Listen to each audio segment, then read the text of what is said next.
Ya kita katakan termul, nggak usah kita pakai istilah termul lah ya. Tapi kita menggunakan istilah dari pihak Pak Jokowi, itu secara terbuka itu bertemu dengan saya. Dan itu nggak main-main loh, di Polda Metro Jaya loh, banyak saksinya. Meminta kepada saya, membujuk kepada saya, Dr. Tifa ayolah. Datang ke Solo lah. Restoratif justice lah. Seperti orang nomor satu, ring satunya Pak Jokowi. Oh ring ya, dan sering juga jadi pembicara, jadi diundang sebagai pembicara dan sebagainya. Dan saksinya banyak. Penasihat hukum saya ada di situ. Guys, Ketua Pajo dan Susu Fritz Alorboy sebut Jokowi tak perlu hadir secara fisik di pengadilan, namun hadir lewat Zoom aja. Oke, kita dengarkan saja ini kata si Fritz Alorboy ini. Datang. Saya sebagai Ketua Umum Dewan Pimpinan Pusat SUSU atau Solidaritas Hukum Cyber dan UMKM dan Perkumpulan Anak Jokowi atau PAJO meminta Pak Jokowi jangan hadir di sidang. Jadi pada saat Bapak diperiksa, nggak usah datang, Bapak lewat Zoom aja. Ngapain dengar permintaan atau yang keluar-keluar si Roy Suryo, yang terdakwa Roy Suryo dan pengacaranya itu hanya pakai pengacara mereka pakai baju jas, sementara kliennya kemarin sempat pakai baju rompi orange. Jadi kepada Pak Jokowi jangan datang ya Pak, mending Bapak ke masyarakat, lihat masyarakat butuh Bapak, ya itu aja. Salam hangat, Fritz Alorboy, laki-laki pendidikan. Ulah termul ya. Memanglah sengaja mereka ini membuat agar sidang ini berlarut-larut terus, ya kan? Ya karena kejahatan sebenarnya itu dibuat oleh para termul, ya. Ini pernah diungkapkan oleh Rocky Gerung. Rocky Gerung pernah mengungkapkan bahwa kejahatan sesungguhnya itu adalah oleh para termul-termul model begini nih. Jadi sengaja mereka membuat kasus ijazah ini ngambang terus, tidak pernah jelas, ya kan? Dibuatlah jangan hadirlah, inilah, itulah. Karena mengapa? Karena mereka sengaja membuat seperti ini, kasus ini terus mengambang, agar mereka tetap bisa eksis dan terus mendapat bayaran dari Pak Jokowi. Begitu kan? Jahat orang-orang ini, ya. Kalau mereka orang benar, orang yang betul-betul menjunjung pengadilan, ya jangan memprovokasi dong, jangan memprovokator dong. Ngapain coba? Ngapain datang ke sidang? Ngapain itu? Kalau kalian mau jelas kasus ini cepat selesai, datang ke sidang, selesaikan, gitu loh. Tai kalian semua, buzzer bukan, penjilat bukan, rakyat biasa yang nggak dapat apa-apa. Pasang badan belain Mulyono, ya, membenci Dokter Tifa. Ingat, Dokter Tifa itu sedang berjuang untuk kalian, untuk anak cucu kalian, untuk anak cucu kita ke depan. Ya, masalah apa? Masalah penegakan keadilan hukum. Ya, masalah ideologi juga. Kalian terlalu PA, kita semua terlalu goblok. Ya, kenapa sih? Ya, perseteruan hak dan batil itu kalian tidak paham. Ya, konteksnya itu. Cerdas banget. Inilah momen ketika pengacara dari Roy Suryo dan Dr. Tifa ditanya oleh kuasa hukum Jokowi, bagaimana jika keluarga Anda ada di posisi Jokowi? Dengan tegas dan santai, pengacara Roy Suryo dan Dr. Tifa menjawab seperti ini. Karena kami menganggap ini sudah terhina sekali Pak Jokowi. Yang pertama, bagaimana kalau itu terjadi pada keluarga kita? Bang Kosi, saya tanya Bang Kosi, kalau Bang Kosi di posisi itu seperti apa yang saya dilakukan? minta keluarga saya tunjukkan ijazahnya biar polemik ini selesai. Ini. Asli, gua aja nggak kepikiran dia bakal jawab kayak gitu. Jadi, kuasa hukum dari Jokowi ini menyebut bahwa nama Jokowi sudah tercemar secemar-cemarnya dan nama Jokowi sudah jatuh sejatuh-jatuhnya. Dan dia meminta untuk kalian membayangkan jika posisi kalian ada di posisi Jokowi. Kalau kalian ada di posisi Jokowi, apa yang bakal kalian lakuin? Sama seperti pengacara Roy Suryo dan Dr. Tifa kah? Atau seperti Jokowi yang menuntut Dr. Tifa dan Roy Suryo? Pak Jokowi ini, kalau barangnya ada, ya kan, yang ngapain juga harus ditutup-tutupi gitu loh. Seperti dia menunjukkan ini nih, menunjukkan BPKB, STNK, SIM. Kalau memang ada ya tunjukin aja kan, kayak gini nih. Ada kemudian BPKB ada, ya kan, STNK ada.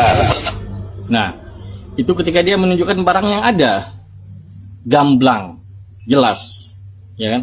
Padahal siapa yang menanyakan itu? Ada nggak, Pak Jokowi? BPKB-mu palsu ya? STNK kamu palsu ya? Nggak ada. Tapi dia gamblang menjelaskan itu ya.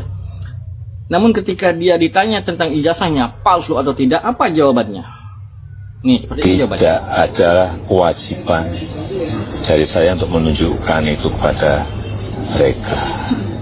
Dan juga tidak ada kewenangan mereka untuk mengatur saya untuk menunjukkan ijazah asli yang saya miliki. Nah, jawabannya seperti itu, ya. Itu artinya apa? Kita bisa simpulkan sendiri ya, guys. Gimana menurut kalian, guys? Dr. Tifa nggak mau damai. Nih ijazah kayaknya nggak habis-habis dramanya. Heran, demen banget kayaknya menikmati ya sensasinya. Emang Bapak kan suka sama sensasi. Biar nggak redup ya Pak, biar disebut terus namanya. Lagian ya Pak, Bapak itu menunjukkan ijazah asli itu wajar karena Bapak itu pejabat publik. Ingat nggak waktu Pak Obama dibilang bukan kelahiran Amerika, beliau langsung menunjukkan akte lahirnya. Nah itu baru keren. Nah kalau Bapak kan beda, malah lapor sana sini. Jadi rame deh. Tapi ada yang menarik nih, Dr. Tifa bilang kayak gini. Gimana caranya Pak Jokowi itu membuktikan kalau saya fitnah dan pencemaran nama baik? Berarti Pak Jokowi harus hadir di sidang dan menunjukkan ijazah aslinya di publik. Menyala dokter. Hayo loh Pak, bisa kan hadir di sidang? Masa hadir di sidang nggak bisa tapi tur keliling Indonesia bisa? Ayo, kita tunggu ya Pak ijazahnya. Mungkin selama ini Jokowi merasa sebagai laki-laki terkuat di negeri ini tentunya. Juga oleh para pengikutnya tentunya menganggap mereka adalah yang terkuat di negeri ini. Tapi untuk saat ini, menurut pendapat saya, dia salah memilih lawan. Karena sekuat apapun Jokowi akan tumbang oleh satu makhluk yang terkuat di bumi. Jadi perempuan bukanlah sekedar makhluk terkuat di negeri ini, tapi makhluk yang terkuat di bumi. Dan ini ada Dr. Tifauzia Tiasuma, seorang perempuan yang akan menumbangkan dia. Polemik ijazah mantan Presiden Jokowi kembali menjadi sorotan publik. Kali ini, pernyataan Dr. Tifa yang mempertanyakan ketidakhadiran Jokowi dalam sidang. Kepada Pak Joko Widodo, mantan Presiden Republik Indonesia ke-7, Anda sudah melaporkan saya, sudah menuduh saya dengan delik aduan, pencemaran nama baik dan fitnah. Apalagi Anda bersengaja untuk menggunakan pasal yang besar untuk dengan maksud untuk menjerumuskan saya dalam kubangan penjara 8 tahun sampai 12 tahun, maka saya sampaikan, saya berani untuk hadir pada sidang. Maka Anda harus berani hadir juga pada sidang. Bagaimana menurut Anda? Apakah pernyataan Dr. Tifa tersebut mewakili aspirasi masyarakat atau justru setiap pihak memiliki hak menentukan langkah hukumnya sendiri? Tulis pendapat Anda di kolom komentar. Iya, ini kan saya itu dalam hidup itu ada sebuah adagium yang saya pegang, pantare ai kauden mene. Artinya tuh hidup tuh jalan terus aja, mengalir, mengikuti apa yang terjadi. Jadi ya udah, jalanin aja. Jadi iya, karena sebenarnya kan yang diperjuangkan itu kan sebuah kebenaran ilmiah ya, melalui sebuah koridor perjalanan saya sebagai akademisi, sebagai ilmuwan gitu, untuk mengungkap pertanyaan yang sudah ada di masyarakat selama kurang lebih 11 tahun. Jadi naluri saya untuk melihat sebuah masalah atau pertanyaan itu kan yang muncul. Dan itu yang mengguidance saya kan. Nah kemudian tiba-tiba diintercept dengan laporan polisi, dianggap ini sebuah peristiwa hukum dan sebagainya ya. Ya untuk untuk suatu perjalanan ilmiah ya buat saya nggak peduli gitu. Karena ini adalah sebuah risiko yang dihadapi oleh ilmuwan sejak ribuan tahun yang lalu. Ya seperti Galilei di tahun 1600 pun juga mengalami hal yang sama. Ini sebuah risiko gitu. Ya kita katakan termul, nggak usah kita pakai istilah termul lah ya. Tapi kita menggunakan istilah dari pihak Pak Jokowi, itu secara terbuka itu bertemu dengan saya. Dan itu nggak main-main loh, di Polda Metro Jaya loh, banyak saksinya. Meminta kepada saya, membujuk kepada saya, Dr. Tifa ayolah, datang ke Solo lah, restoratif justice lah. Seperti Orang nomor satu, ring satunya Pak Jokowi? Oh ring ya, dan sering juga jadi pembicara, jadi diundang sebagai pembicara dan sebagainya. Dan saksinya banyak, penasihat hukum saya ada di situ. Pak David sama Pak Arianto nggak ada ya? Nggak ada, beliau berdua nggak ada. Jadi ini persoalannya ya, sebetulnya kan dari awal persoalan itu bermula ya kan dari tanggal 30 April 2025 ketika Pak Joko Widodo itu melaporkan kami. Sedangkan kami sedang tengah-tengahnya melakukan penelitian kami yang kami mulai sejak ketika pertama kali ijazah yang disebut sebagai ijazah Joko Widodo ini muncul. Tahun 2022, tepatnya tanggal 24 Oktober 2022. Ini semua bermula dari sini. Boleh saya kasih penjelasan singkat ya? Singkat boleh. Ya, secara kronologis ya. Jadi ini pertama kali muncul, ya. Kemudian kemunculan yang kedua itu dilakukan oleh kader PSI, ya. Tanggal 1 April 2025, ya. Nah, Anda perhatikan dari dua spesimen yang muncul, ya. Ya kalau nggak pakai mic nggak kedengaran ya. Atau saya bantu pegangin? Ya, boleh. Pegangin fotonya boleh? Oh, boleh pegangin foto, ya boleh. Jadi ini adalah versi 1 ya dan versi 2, ya. Dan kelihatan sekali perbedaannya. Jadi ini nggak sama, ya.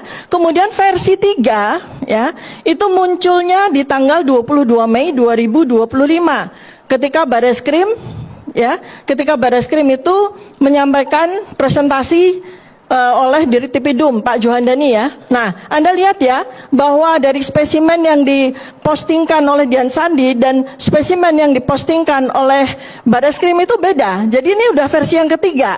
Ya, nah kemudian muncul lagi, kalau Anda mau lihat ya, nah pada saat ini Mas, ya, jadi pada tanggal 22 Mei 2025 sebetulnya muncul dua spesimen pada satu layar, ya.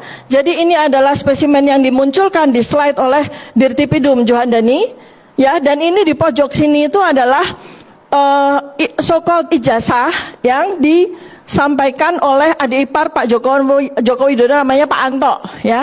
Nah, Anda bisa lihat ya, nggak usah pakai alat, nggak usah pakai apa, ini dua spesimen yang berbeda. Nah, disinilah clue buat saya. Jadi sebetulnya kepolisian ini tahu bahwa ada dua spesimen yang berbeda, dan mereka sengaja menunjukkan ini kepada kita agar apa? Darah atau naluri penelitian saya muncul kan?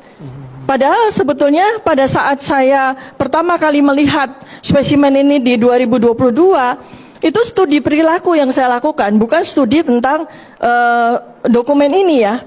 Nah, jadi sekali lagi Dr. Tifa ingin mengatakan bahwa semua yang dilakukan ini merupakan bagian dari penelitian ilmiah. Sebentar. Nah, ini yang terakhir yang muncul dari KPU Pusat, ya. Muncul dari KPU Pusat. Ini dua spesimen yang berbeda lagi. Ini jadi ditunjukkan Bonatuasila lain. Iya, ya betul. Jadi total yang sudah keluar itu ada 6 spesimen yang berbeda. Ada 6 spesimen yang berbeda. Kejahatan kedua Joko Widodo, karena siapapun tahu bahwa mekanisme pidana itu ujungnya penjara. Artinya yang direpetisi itu juga sama saja gitu loh. Nggak ada garansi kita bahwa Jokowi benar-benar akan bersifat kesatria. Mari kita buktikan saja nanti seperti apa. Iya, makanya kita nggak bisa paksakan. Saya bilang ini yang dinantikan Pak Jokowi justru ya. Saya nggak tahu apakah ini strategi mereka. Justru faktanya sekarang dari dua tersangka ini ada satu yang menahan-nahan perkara ini gitu loh. Tidak segera pokok perkara. Siapa? Yang buying time, Roy Suryo kan masih pra-peradilan. Sementara kan untuk menuntaskan perkara ini harus pokok perkara itu diproses atau disidangkan. Saya kira kalau untuk hadir di persidangan tidak menunggu perkara yang lain, karena di perkara Dr. Tifa pun seorang Joko Widodo bisa hadir, dan perkara ini tidak terganjal dengan adanya pra-peradilan dilakukan Roy Suryo, karena nomor perkara juga terpisah, sehingga tidak perlu hadir di pengadilan nunggu perkaranya Roy Suryo. Melalui Dr. Tifa pun bisa. Nah, nanti kita lihat parameternya di kasus Dr. Tifa. Kalau dia datang berarti benar-benar, kalau dia nggak datang berarti perkara lainnya juga nggak akan datang. Kalau dia datang berarti dia harus dihadiri berkali-kali. Di Roy diadili, di Tifa diadili, di Rustam diadili, di semua diadili, karena semuanya ada pasal fitnah dan pencemaran. Ini saya mau menyampaikan apa namanya ya kepada publik ya. Ini perlu diklarifikasi bahwa di sini yang disidang adalah, yang didakwa adalah Dr. Tifa yang menuduh ijazah Pak Jokowi palsu. Kau Pak Jokowi kau Jokowi panik tuh pura-pura itu, aduh biar bersinetron seakan-akan wah bagus. Siapa? Lihat aja di fotonya itu, kita lihat foto ini. Ada ngubanan, ada, masa nggak satu umur semua? Ada loh, saya wartawan loh, saya adalah wartawan, saya udah lacak berapa orang foto-foto itu. Ada di situ salah satu lulusan ITB satu, saya tahu. Yang dekat dengan pejabat satu, hati-hati. Kedua, ada seorang pernah tambal ban. Ada di situ. Saya udah lacak semua. Jangan dikira kalian ini, kalau saya Barreskrim, semua kalian dipoto ke Uni akan saya periksa satu-satu mana jasa kalian. Nah, itu. Di mana kau kaya? Polda Metro Jaya. Barreskrim lah, Polda Metro nggak dipercaya lagi. Oh, gila. Masa Polda Metro? Ini kesombongannya Jokowi ini, bahwa saya bisa atur polisi semua. Itu kelihatan kok. Anda dipanggil di Polda, ternyata Anda merasa sakit, berbohong kamu. Tapi kamu ada acara kongres. Teriak-teriak dia. PSI. Kocok. Nah, terus kedua, nggak punya ijazah. Itu aja kau bawa-bawa. Bagi seorang advokat seperti saya ya, itu paling bahagia kalau menghadapi persidangan yang fair trial. Jadi kita cukup berargumen sesuai dengan ilmu pengetahuan sekuat-kuatnya, sebisa-bisanya, sehebat-hebatnya. Kita baca banyak dokumen dan lain sebagainya untuk kita presentkan kepada majelis, sehingga nanti majelis bisa teryakinkan bahwa apa yang kita sampaikan itu adalah benar. Nah, kalau itu yang terjadi dalam kasus ini, saya sangat bersyukur. Nah, mudah-mudahan tidak terjadi banyak sekali hal-hal yang kemudian di luar anasir hukum yang kemudian bisa masuk. Dan apakah kita kemudian pernah mengalaminya? Banyak. Kasus Bambang Tri dan Gus Nur itu adalah sebuah contoh yang tidak bisa dinafikan. Mereka tiba-tiba dituntut 10 tahun penjara dengan dokumen yang tidak pernah ditunjukkan aslinya, sehingga yang terjadi adalah ya seperti peradilan yang sesat. Nah, mudah-mudahan kali ini karena Pak Jokowi tidak berkuasa lagi, mudah-mudahan begitu. Walaupun kan kadang-kadang masih powerful juga. Dan kemudian Mas Roy, Dr. Tifa bukan lawan yang mudah ditundukkan, dalam tanda kutip ya. Dia juga bersiap-siap, tim lawyernya juga kita perkuat. Maka ada perimbangan yang adequate, yang memadai, sehingga nanti akan terjadi tontonan yang menarik dan pembelajaran yang menarik, serta putusan yang tidak sesat. Yang mana yang benar? Bu Tifa kasihan loh. Maka kami hanya menganalisis foto Pak Jokowi di harus didakwa dengan pasal terberat. Ini aduan nih dalam undang-undang ITE. Begini saya tanggapi. Kami kaji, kami lihat. Tadi disampaikan ada pengulangan juga apa yang dilakukan sama mereka. Prof, pengulangan. Iya. Jadi saya segini loh. Kita tidak boleh mengupas tuntas apa yang disampaikan oleh jaksa penuntut umum sebelum ada pembuktian. Loh, nggak etis. Kita bergerak bentuk ini. Nggak etis. Anda paham nggak surat dakwaan? Silakan sampaikan pandangan saudara. Tapi coba jelaskan apa itu surat dakwaan. Itu namanya sedang melanggar. Nggak bisa. Nggak bisa bagaimana? Sampaikan pandangan saudara, tapi jangan mengatakan itu dimulai dari adanya surat dakwaan. Kan suka-suka beliau aja. Tadi dibilangin bahwa kita menggunakan undang-undang ITE karena memang kita yang bikin. Sebelumnya dikatakan, wah ini penyelundupan. Yang mana yang benar? Bu Tifa kasihan loh. Maka kami hanya menganalisis foto Pak Jokowi di harus didakwa dengan pasal terberat. Ini aduan nih dalam undang-undang ITE. Begini saya tanggapi. Begini itu kan yang Anda tunjukkan penuntut umum. Yang Anda tunjukkan itu foto. Ya, aslinya itu adalah video. Di dalam video ini itu hasil screenshot. Iya, makanya kalau screenshot foto, kalau video itu panjang. Jadi di dalam video itu aslinya Anda baca dulu surat dakwaan jaksa. Dr. Tifa yang mengedit-edit dokumen itu. Itulah yang dia jadikan dasar dakwaan. Yang itu menggunakan artificial intelligence. Pasti. Saya mau ketawa Menurut aja. Anda, apakah itu pasti menggunakan Ada aplikasi AI? yang digunakan. Jadi gini, Kasihan loh, Bu jadi gini, Tifa. sebentar saya bicara. Silakan, Bang Freddy. Jadi, ya persidangan ini, ya itu yang didakwa adalah Dokter Tifa. Terdakwanya dokter. Jadi yang disidang di sini Dokter Tifa. Oke. Nah, kenapa? Karena dia didakwa menuduh ijazah Pak Jokowi palsu atau menggunakan ijazah palsu dan dituduh memanipulasi dokumen. Oke. Nah, jaksa ya di dalam dakwaannya menyatakan apa yang memanipulasi itu, yaitu yang video Dengan itu. jelas disampaikan. Dia bahasa saya waktu itu mereka itu mengoprek-oprek di hadapan publik. Iya. Ya selain dokumen, publik juga berusaha dimanipulasi, berusaha diyakinkan pernyataannya yang menuduh ijazah itu palsu. Ah ini. Jadi itu bukan foto itu, bukan video. Terlalu sombong, terlalu merendahkan keilmuan orang lain, akhirnya ciut sama Dr. Tifa. Ijazah asli Pak Jokowi itu masih dicurigai lah. Kan itu sekarang ini. Loh, begini, kita itu intelektual publik ya, intelektual publik. Itu kan punya sebuah... Ibu tadi mengatakan, saya ada catatan saya ini, Presiden saya memalsukan ijazah. Yang mana? Ada terucap dari Iya, kata-kata saya bilang itu. Berarti begini. Presiden Pak Jokowi memalsukan ijazahnya. Prof, jangan potong. Tadi saya bilang, kalau kita tidak melakukan sesuatu terhadap polemik yang sudah berjalan selama 11 tahun ini, maka bisa jadi suatu ketika nanti Presiden ke-21 atau Presiden ke-100 itu bisa melakukan pemalsuan ijazah. Kan saya katakan seperti itu, Pak. Ini premis, Prof. Jadi bukan saya menuduh Pak Jokowi. Pak Jokowi itu kan menuduh dirinya sendiri. Ya, supaya jelas ya. Supaya jelas. Prof Firmanto, boleh masuk sekaligus tadi pertanyaan dari Bang Aristo? Menarik nih pertanyaan. Saya mundur dulu. Jadi ijazah Pak Jokowi itu palsu nggak? Jangan sepotong-sepotong. Ini akan agak berselancar nih. Kan sebenarnya gampang.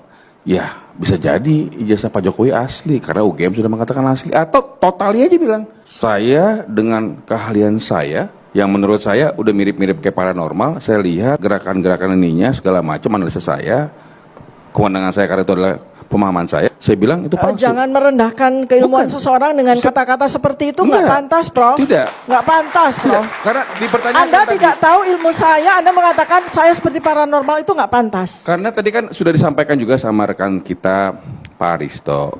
Jangan menggunakan statement yang tidak pantas, Prof. Meniadakan fakta yang sudah senyatanya disampaikan oleh otoritas, oleh negara, oleh berbagai pihak, itu asli.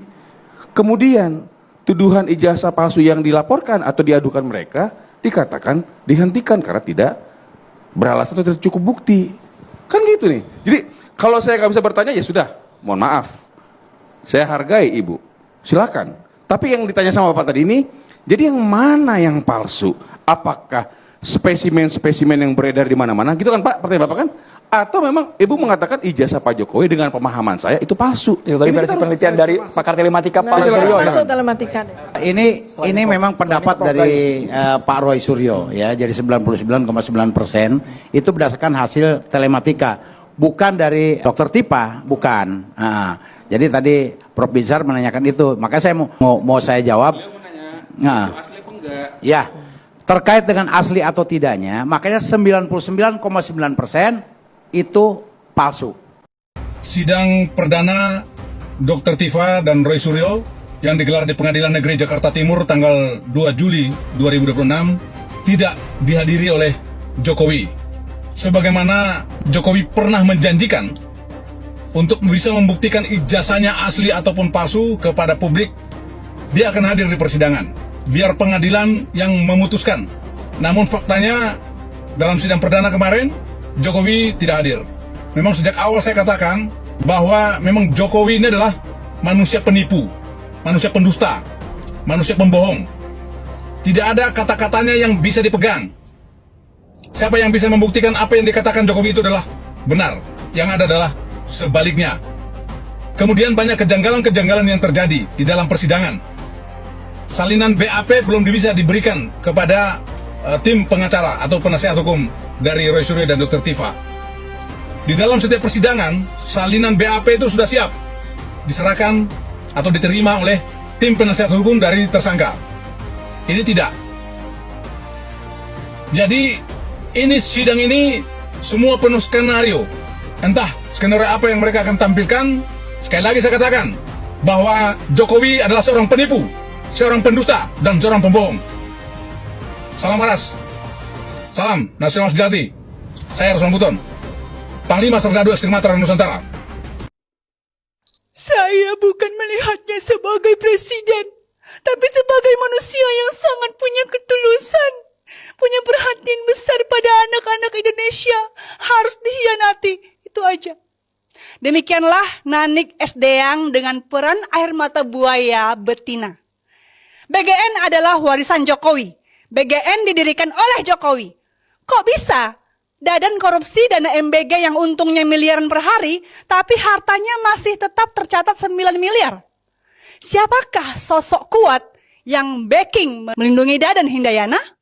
Kemana uang ratusan miliar yang terkumpul selama 1,5 tahun ini?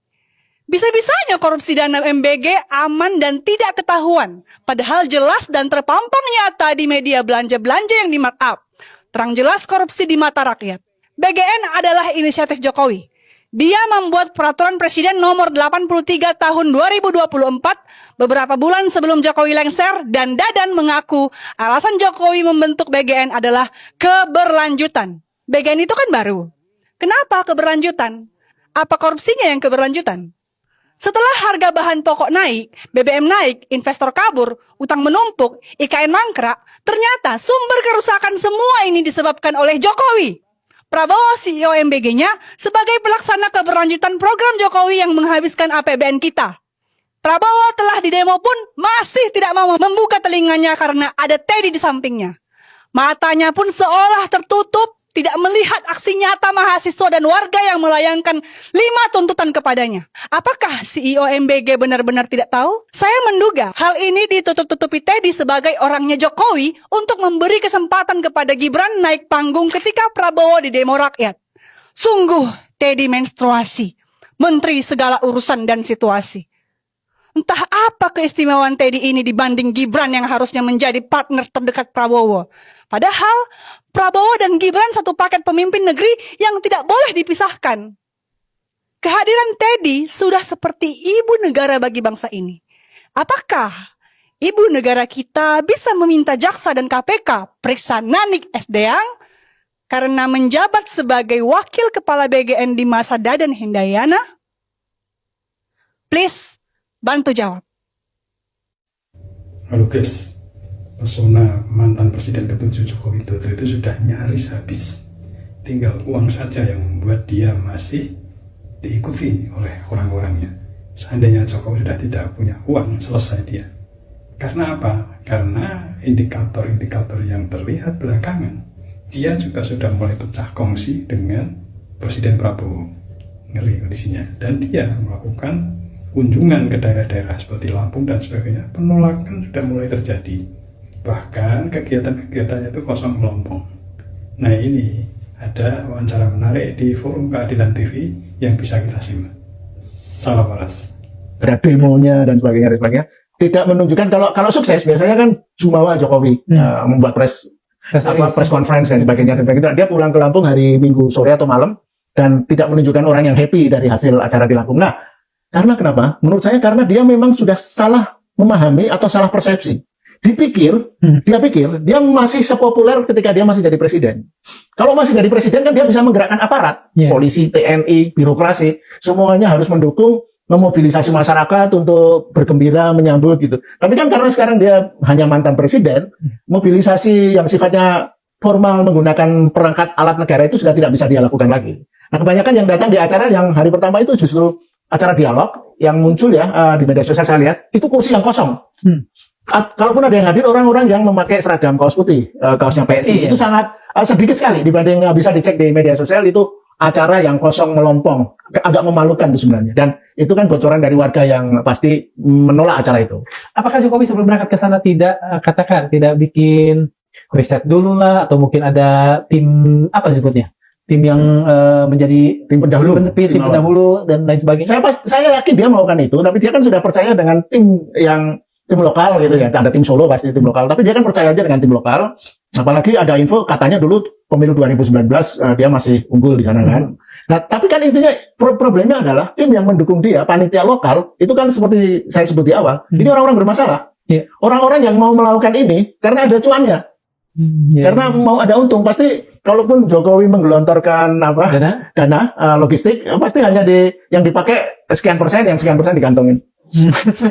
Konfirmasi nih.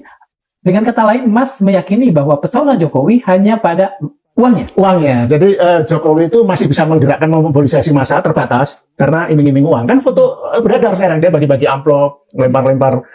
Kan beberapa tahun terakhir setelah dia tidak lagi presiden, kan ada beredar video dia masuk ke mall atau masuk ke rumah makan, tidak ada satupun yang nyambut dia, dijamin. Bahkan seharusnya kan sebagai mantan presiden ya, pasti orang masih pengen foto gitu ya, 1-2 orang. Tapi itu kan sama sekali enggak. Ada satu video momen di mana dia celingak-celinguk sendirian, ada orang memvideo dari jarak jauh, karena memang untuk menunjukkan mengenaskannya popularitas dia sekarang dari orang yang dulu begitu disambut-sambut. Dan ini berarti membenarkan asumsi atau dugaan bahwa dulu itu ketika dia disambut besar gegap gempita, itu karena itu tadi dimobilisasi oleh aparat negara, birokrasi dan sebagainya. Dan ketika dia sekarang jalan sendiri mengatasnamakan PSI, tidak ada yang tertarik kecuali memang orang-orang yang dibayar atau pendukung-pendukung PSI gitu. Mas, ada juga saya mendapatkan kabar bahwa sebetulnya mereka yang memberikan anugerah nama itu Baginda Paduka, Baginda Pemuka Bangsa itu juga bukan merupakan raja-raja asli di Lampung. Ya, kalau gini, saya bukan sejarawan ya, tapi punyalah sedikit referensi tentang asosiasi para ketua adat gitu. Apa ada sih sejarah di Lampung itu ada kerajaan besar? Atau jangankan kerajaan besar ya, kerajaan yang bisa disebut melingkupi kawasan provinsi Lampung sekarang. Dulu ada Tulang Bawang, ya, tapi itu kan juga nggak besar ya. Itu levelnya paling semacam suku-suku gitu, bisa bilang ketua-ketua suku dulu ya, nenek moyangnya. Jokowi antusias safari politik, antusias jugakah ke pengadilan? Ya menjadi lebih menarik lagi ketika 2 hari lalu kalau tidak salah ya, Pak Prabowo berpidato di depan ratusan ilmuwan itu. Nah, beliau berharap para elit itu kompak, dapat bekerja sama gitu kan. Dan kemudian dia bercerita bahwa selama 4 kali gagal dalam pemilihan itu, beliau tidak mengganggu presiden yang mendapatkan mandat. Ini sebenarnya maknanya apa ini? Yang dibidik oleh Pak Presiden Prabowo ini kira-kira siapa itu? Ada sebagian yang kemudian menduga menafsirkan apa yang disampaikan Pak Prabowo itu juga terkait dengan apa yang sedang dilakukan Pak Jokowi sekarang ini.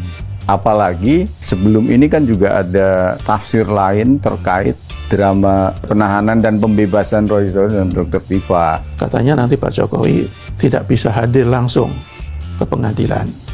Dia hanya memberikan keterangan lewat Zoom. Kalau itu betul, ya buruk buat Pak Jokowi. Dia belusukan kemana-mana bisa, kesehatannya sudah betul-betul pulih. Kenapa kalau dipanggil pengadilan dia bisa datang? Jangan-jangan memang ada apa-apanya dengan kasus Pak Jokowi itu kalau dia tidak sampai hadir langsung. Ya kita tunggulah nanti tanggal 2 Juli kan. Nah, 2 Juli kan mulai. Semoga Pak Jokowi juga antusias untuk hadir. Iya. Itu kan selama ini kan cuma isu-isu aja kan. Seantusias ketika Pak Jokowi datang ke Lampung. Gitu. Anggap saja belusukan ke pengadilan. Iya, itu dia. Dan kita bisa menyaksikan secara transparan. Betul. Jalannya persidangan seperti apa gitu loh. Seperti kita juga bisa menyaksikan secara transparan juga apa yang dilakukan Pak Jokowi ketika di Lampung, termasuk ketika mendapatkan gelar Baginda Pemuka Bangsa dan ketika Pak Jokowi menginjak kepala kerbau itu.